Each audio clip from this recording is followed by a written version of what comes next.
And great to be here. Happy birthday, Danny boy, and all the birthday people. That's what I love about this meeting too. Lots of visitors come through this little crossroads here of all kinds of shit, really. San Francisco, recovery, it's a party town, a lot of good recovery, a lot of good drugs, alcohol. A lot of people come here for that. A lot of us stay sober here, so welcome. And this is the heart of it, man. We're in the hate place, man. There's a liquor store on every corner, drug dealer on every block. We're going to need some help, if we want to stay sober. So that's why we come here. And that's why I got to depend on a higher power. I look up at the sky, I don't know why. I guess because we call it higher power. It's all over, it's in here, it's in you. I first experienced God through the people in AA. It's funny because it says right in the preamble, no human power, probably. So, there's a chance. You might find that girl or that guy. So, I don't know. It said probably. Probably it won't, but maybe. But make me your higher power. No, I'm just kidding. But seriously. It's funny that that's in there. We read it every time, and then you come in here and they go, well, if you can't get the God thing, just make the group your power. Like, isn't that a bunch of humans? You know what I'm saying? So I don't know, but whatever. I'm not here to cause controversy. Let me explain, though. I experienced God through you guys, through this fellowship that we have, this connectedness, the fact that I am a member of Alcoholics Anonymous, a card-carrying, chip-carrying member of Alcoholics Anonymous. I claim my seat. You guys keep me sober, I work with a number of guys, taking them through all 12 steps. And this is what I say to you today. Your sponsor, my sponsor, does not keep me sober. My sponsees keep me sober. Okay, that's how God works through people. We keep what we have by giving it away. That's what our brothers in NA like to give us all the time. Keep what you have by giving it away, right? That's what they say. It's good advice. I stay sober by helping you. That's why I thank you for giving me the opportunity to be here. And you're doing more for me than I can ever do for you by letting me share my AA message with you. So I'm real big on that. I'm big on this idea that there's a clear AA message. It's in the steps, it's in the book. We learn it through each other, through the fellowship, but there is a solution. I do believe in coming to meetings and sharing our pain and sharing our truth. There's a lot of group therapy that happens here. And that's fantastic. We got to do that. I can't carry that shit around. It's too much for me to carry on my own. But the truth is, there is a solution, and it's in surrendering. It's in admitting I'm powerless over alcohol. It's in finding some sort of higher power. I'm powerless over alcohol. I'm going to need a power to keep me sober. I do the rest of the steps in order to clear the path between me and that power. I do the rest of the steps to develop my connection to that higher power. I do the rest of the steps to develop my connection with you guys. So, because it's in that connection where God exists for me. And that is how I experience it through other people. So, if I come to a meeting and I want to talk about the fact that I got a parking ticket or whatever else is on my mind, it's weighing me down, might get me flipped out enough to forget that I'm powerless over alcohol and drink. We only get drunk from failing one step, and that step, any excuse will do. I already said that. Drug dealer on every corner, liquor store on every block, right? Always a drink there. It's only one arm's length away. I need another power to help me do that. So I got to clear away that path. I got to get to that power. I got to deepen my relationship with that power. But ultimately, my solution comes from that power. So if I come to a meeting and I don't express that, then I'm not bringing the AA message. I'm not bringing the truth to you guys, my own truth, which is that, yeah, life fucking sucks. Life is pain. Life is so easy as an alcoholic. This disease that I have in my brain tells me that life is just one long series of disappointments. And it's real easy to defend that point of view. It's real easy, man. God flies fucking planes right into buildings sometimes, you know what I'm saying? Stole that one from Lord. It's fucked, man. People die. They do. It hurts, man. My dad died. Fuck, dude. Can't do nothing about that. Painful, you know. But the truth is, there is a solution, and it's in helping other alcoholics, and it's in becoming selfless and forgetting about my own needs and putting the needs of others in front of my own. What a fucking crazy idea that is. That doesn't sound right. That's not what they teach in rehab. This is a selfish program. You gotta put this yourself first, right? Fuck bullshit. Show me one place in the book it says this is a selfish program. This is not a selfish program. There's nothing in AA, the message of AA, that says we come in here to self-help ourselves. It's bullshit. We help other people get sober, and that's how we experience God. That's how we connect. Speak for myself. That's how I connect with my higher power. It's how I become selfless. That's what Bill W. said. He said it's about the destruction of self-centeredness. And that sounds really lofty. And I've been talking a lot, kind of fucking not even really sharing my experience so much and putting my thoughts on this, but regardless, the way that so the experiential part of it is that the way that I become selfless is by doing stuff for other people throughout the day, one day at a time. So anyways, wow, that's a long preamble. It's good to be here. I'm done. Okay, thank you very much. Happy Father's Day to everybody, whether you're a dad or you got one. I'm sure you did. Maybe my dad's dead, so I wish I had a dad. At least you have a dad. Yeah, but yeah, how do you follow that up? Happy Father's Day. I'm a dad now, and that's one of those things. Like I said, man, life sucks, dude. Like my dad met my son once. Here's the one thing: as an alcoholic, I was in isolation. That was how my disease worked. It was a disease of disconnection. That's why I talk so much about the connection of the fellowship, the connection to God. That's what God is to me, is being connected, that conscious contact, that connection to the web, to the universe, to the all. That to me is what God is. And I experienced it through connecting with people, with you guys in these selfless acts of helping and loving and caring. But in my disease, I was very selfish. I was in fear. So I just isolated. I didn't have a lot of amends that were like, yeah, I broke your couch, I pissed on your floor. It was more like I just wasn't there. I disappeared. That's the dysfunction that they talk about in rehab and in the recovery community. Dysfunction, big nice word, right? What does that mean? It means that we're just going to pretend that that's not there, right? We're just hiding. It's hiding. It's lying. It's being dishonest. And it's just not being there. It's just not being seen. So that was my disease. Well, then I have a son on the way, right? Well, now I got something I can really connect with my dad about, something I can go straight to him and say, you have experience, you taught me how to be a dad, let's do this together, and he got cancer and died, and he met my son one time, and thank God he did, you know what I mean, thank God, whatever, thank it, thank her, thank the universe, whatever, that he got to at least meet him one time, but you want to talk about powerless, and talk about, what is God, I mean, God is life. We can create life. I had a son, but when somebody dies, we can't bring him back. There's a powerlessness there, the things I cannot change, There's this thing that's beyond human power, that's life, and it's as clear as that for me. I don't, to me, that's God, whatever you want to call it, Allah, Buddha, I don't know, maybe they don't, I don't know how that word, Krishna, whatever. I think it's so funny, people say, it's like every society that comes up with a word for God all of a sudden thinks that that's the only God, and it's like, we're all talking about the same thing, right? Right? Right? You're right, there is only one God, right? It's all of them. They're all the same thing, right? Okay? I don't know how people disconnect that. It's the weirdest thing about religion. It just baffles me. But anyways, happy Father's Day.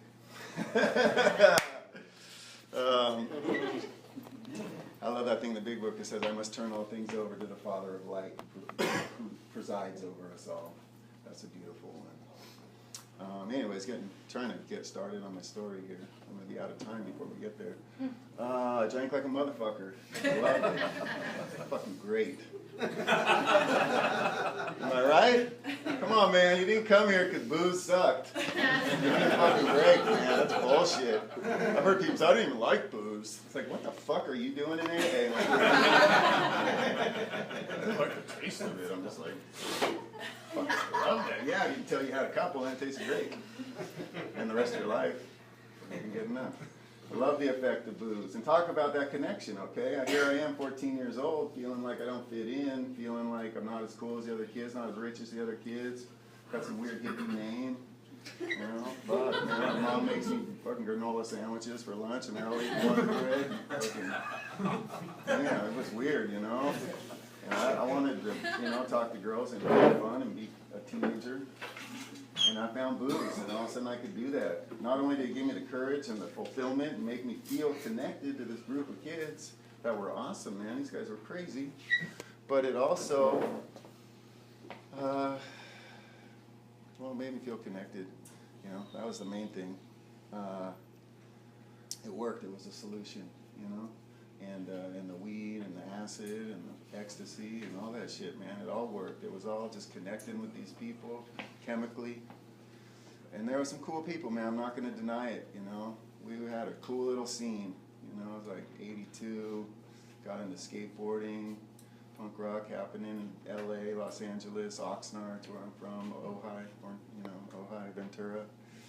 It's happening, man. Biggest punk rock scene in the world, Los Angeles. Fucking five. Bullshit. You go to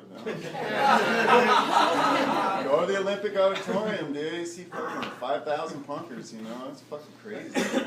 I'm just saying, it was big. Fucking. Let's just put it this way. I'm not trying to fucking. I'm not trying to measure up. I'm just saying. I'm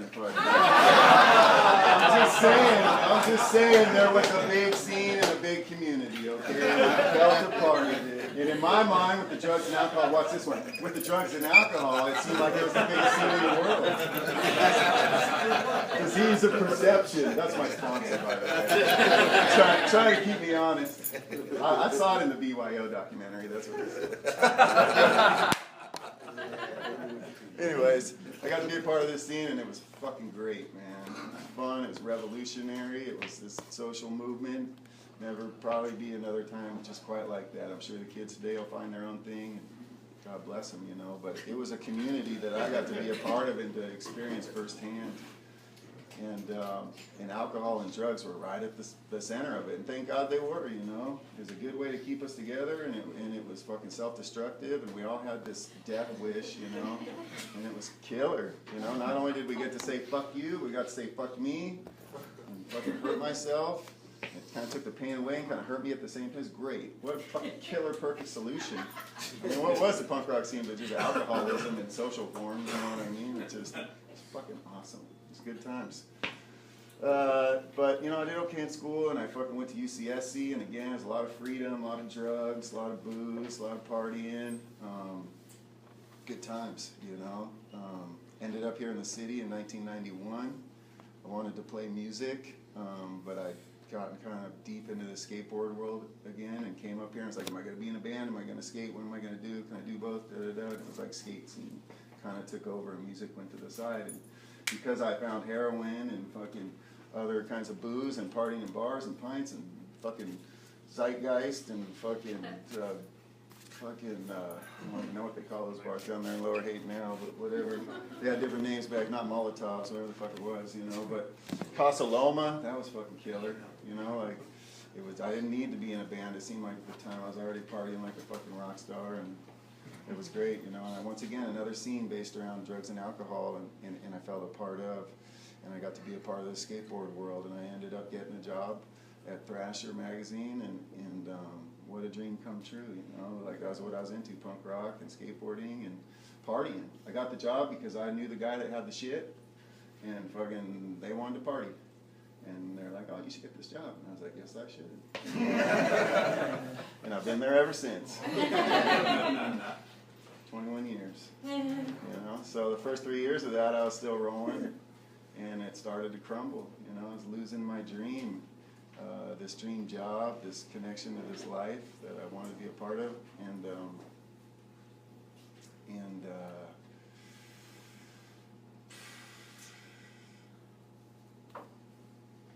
worse than that was just the way I felt inside, you know. I couldn't enjoy it. I had everything I dreamed about, and I felt like shit, and I didn't know what to do. And I'm just gonna speed it up because I'm running out of time anyways. So that happened, and I went through that. It felt like shit, and I hit a bottom, and I asked for help. Sorry to speed through the end. I think whatever, man. I know you guys know what it feels like to hit a bottom. You wouldn't be here if you hadn't, I had everything to live for, everything to lose, everything I wanted, but I just couldn't enjoy it. And I felt like I was going to die. I literally hadn't had a sober breath in a couple of years. And every night I would say, okay, I'm going to quit tomorrow. And every day I'd wake up and I was powerless. And regardless of the woman I loved, I was in a relationship. I couldn't be a man for her. I put drugs and alcohol before her every single day, and it was demoralizing. And when they say that, there's a price to be paid, that's what that pitiful and incomprehensible demoralization. PAID. I paid the price. And I hit a bottom, and I came to this meeting on sometime around May 25th, maybe, 1996. And I saw a guy that I used to party with out front. He heard that I'd gone into the Olaf house, and he met me over here. I didn't know he was going to be here, and he said, hey man, let's start reading the big book, Alcoholics Anonymous. And he became my sponsor, and I have never had a drink since. That's my story. I came here to this very meeting, and I found this program of action. I found a higher power. And it was instilled on me to do the same with others, and I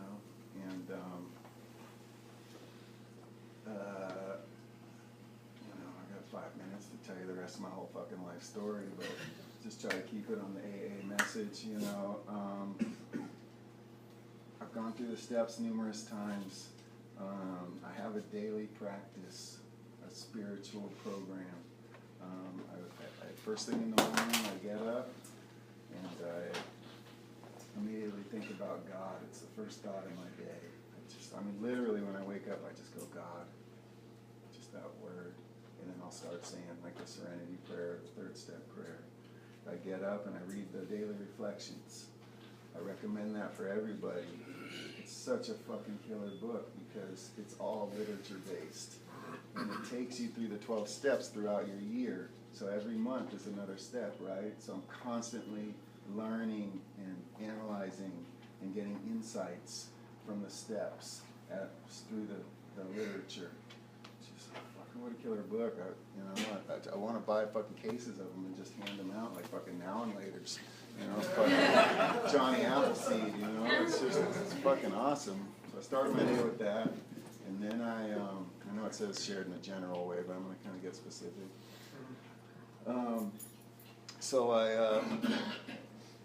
Then I'll do some more. I'll read 80, basically 84 through 88, 10 and 11 in the big book. Tells you how to do it. This morning quiet time is a big thing in early AA, and it's mentioned in the book numerous times. In the 9th step, they say in the morning you might want to get together with your family and do this thing. It's in the 9th step, this in the morning, say this 9th step prayer. Ask God for patience, love, tolerance, and kindness. It's this idea that we're going to pray, we're going to meditate in the morning, we're going to do an actual 11th step, the 10 and 11 inventory, and connect with God every day. First thing. I have, there's a number of different pamphlets. I got some up here. I brought some just to say, Sought Through Prayer. This has got 3, 7, and 11 in it, and the Serenity Prayer in the back. Read this first thing in the morning. You know what I'm saying? Just for today. It's the corniest little fucking pamphlet you'll ever pick up in your life. It's fucking so deep. It's the fuck. I read this, man, and I was like, this sucks. There's literally a place in here where it says, I will look as well as I can and dress becomingly. Fuck, you gotta have to do with recovery, right? But hey, man, I want to make this my program, you know what I'm saying? I fucking look becoming, come on, man. That's how I fucking roll. I fucking brushed my teeth this morning, it's all good, you know what I'm saying? It's all good, brother. We all, as Mike B would say, we all have our own styles, It's all good. It's a great one. And the thing with these is I read them over and over and over for like a couple weeks at a time, and it changes because it starts to apply to my life. And that's how I have that connection to the literature, to God, is the experience of those who came before me, There's a thing in here, too, that's just so bitchin'. It says, I will strengthen my mind. I love that shit. That's like some fucking PMA shit right there. I will study. I will learn something useful. I will not be a mental loafer. I will read, right? I will read something that requires effort, thought, and concentration. Right? I mean, that's fucking badass, dude. Like, I'm going to read this shit with effort, thought, and concentration. I'm going to read this with effort, thought, and concentration. You know what I'm saying? Like, it's rad to apply this stuff in my life and to do this. It'll fucking rocket you into the fourth dimension, I guarantee it. You'll be fucking farting rainbows and lying on some guaranteed. Guaranteed. They don't call them the promises for nothing. 24-hour program. That's 84 and 85, or 86 and 87, basically. It just says, when we retire at night, there's the nighttime meditation, and it says, on awakening, let us think about the 24 hours ahead. It's right there. Just these three, man. If you don't have a daily spiritual practice, use this one for now, and then build your own. I mean, it's all about building your own thing. You realize that, right? Like, AA is not dogmatic. It's not about, this is the way you fucking have to do it. Like, there's steps, and there is an AA method, but we put it into our own words. We put it into our own experience. We build it ourselves. But if you're wondering, like, fuck, why do I feel like shit? Why do I keep coming to meetings and I still feel like shit? Why do I have to go to a meeting every fucking day and I got 10 years sober, and if I miss a meeting one day, I feel like shit? Because you're not fucking progressing spiritually, you know what I mean? I'm not here to point fingers and judge, whatever. Look, I get it. If I need to go to a meeting because I'm feeling bitter, I'm going to go to a meeting. Look, I understand the power of that. But what I'm saying is, look, if I'm doing 10, 11, hello, and 12 on a daily basis, I'm probably going to skip a day or two. You know what I mean? If you need to go to 7 meetings a week and you got 15 years sober, and if you miss one day, you're fucking losing your shit, what are you telling the newcomer? You know what I mean? Like, this is what I'm saying. This is what I'm saying. Look, I got fucking 18 years. I feel like that too sometimes. So this is my inventory. I get it. But listen, maybe if I worked with a newcomer 3 of those days, I wouldn't feel so crazy on the day I wasn't at a meeting. You know what I'm saying? Like, it's 10, 11, and 12. It's a daily basis. It's crazy to me when I go to a meeting and they go, y'all be done one second. When they go, how many people here are willing to sponsor? Please raise your hands or stand up. And you see like 5 people raise their hand. I'm like, he said willing to sponsor. Doesn't say fucking qualified to sponsor. You know what I'm saying? Like, if you're in a fucking AA meeting and you're not willing to pass this thing on, fuck you. You know what I mean? I don't mean that, dude. You know, but I'm just saying, like seriously, what are you here for? This ain't self-help, brother. You know, and it's bullshit. I don't mean fucking stuff. If you're here and you're not willing to do that, you're robbing yourself of this spiritual awakening. That's all I'm saying. You know what I mean? This is a process. It's a circle, but it's a process. You go through it, and you will have. You do this, you'll have this result. You know what I'm saying? And I got a call today from a guy this morning, 9 o'clock. Called me up. First guy I ever walked through the steps. You know, fucking. He's been sober since February 16th, 1998. We've got 16 years. He called me up, and I was like, you know. I started sponsoring guys when I had 9 months sober, and those guys didn't say sober, you know, but I did, you know, and I finally got a guy when I had 18 months, and he's got 16 years now. Bill Wilson started giving this message away when he had 8 or 9 days sober. He had spiritual awakening because he had gone through basically steps 1 through 8. In the hospital with Evie, and he had this white light, you know, psychedelic experience where he fucking hallucinated on belladonna and thought he saw God, you know? Basically, which is awesome. I mean, tons of psychedelics are rad. They stopped working, but you know, the thing that he came up with was, fuck, if I start giving it, I can stay sober. There's thousands of alcoholics out there that need my help, you know, and he started giving it away. Dr. Bob had been doing the practices of the Oxford groups for 2 years and he couldn't stay sober. Why is that? I thought, fuck, I need a higher power to keep me sober, right? Well, then he met Bill, and Bill said, hey, man, we got to give this thing away to other alcoholics. And then Dr. Bob got sober and stayed sober till he died. So, you know, not a lot of people put this together, I don't think, but Dr. Bob drank the day he did his steps. You know that? He fucking got loaded, went and did this fucking rectal surgery on the guy, you know, because he was fucking, he relapsed, and he was a proctologist, you know that? Whatever, the audience can't find. He fucking, he's all shaky and shit, so he drinks a couple beers, Bill gives him the beers, he slams those, he goes and does the fucking surgery, it's okay, it doesn't kill the guy, thank God. They're all waiting for him to come home, and he doesn't come home, and they're freaking out, they think he relapsed again, right? He's off. No, he went around town, he made his amends. He did the fucking steps that day. And he came home, and they were like, oh, fuck, thank God, we thought you fucked up. And he's like, no, man, I got a new willingness today. I think I finally got it, you know? And then, so he had no days sober. And the next day, they went out and started helping people get sober. And that's how AA started. You know what I'm saying? So he started giving it away when he had no days sober. So that just tells me we can all do this. We all have a story to tell. And it's never too soon to start carrying the message, the AA message, you know, the solution. So thanks, guys.